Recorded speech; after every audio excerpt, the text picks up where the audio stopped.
Перед началом просмотра обязательно поставьте лайк и оставьте свой комментарий. Они нам очень важны.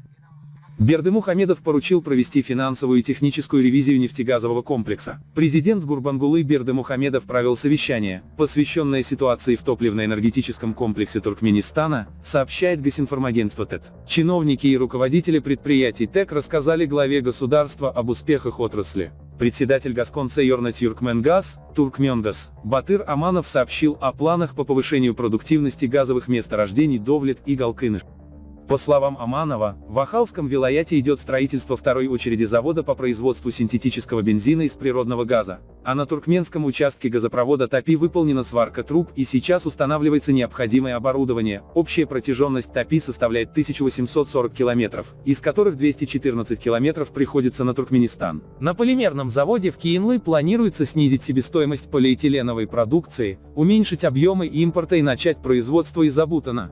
О наращивании добычи на нефтяных месторождениях Гатурдепе и Северной Гатурдепе доложил председатель Госконцерна Тюркменнефть, Туркменнефть, Гуйчгелди Байгелдиев, который также рассказал о работе по поиску новых месторождений на берегу и шельфе Каспия, а также о поиске инвесторов для разработок туркменского сектора моря. Председатель государственной корпорации Тюркменджиология, Туркменгеология, Мёрдан Разыев сообщил, что сейчас осваиваются нижние пласты месторождений Северной Гатурдепе, Челикен, где обнаружены новые углеводородные запасы. Также сообщалось о подтвержденных запасах железной руды, используемой в цементном производстве. Глава Туркменбашинского комплекса нефтеперерабатывающих заводов, СКПКАС, Довран Чешиев рассказал о внедрении на заводах цифровых технологий и расширении ассортимента производимой продукции. Заслушав отчеты, президент Гурбангулы Бердымухамедов поручил искать иностранные инвестиции, а также повышать добычу нефти и рентабельность отрасли. Как заявил Бердымухамедов, учитывая огромные капвложения государства, повышение производительности и рентабельности предприятий – одна из первоочередных задач.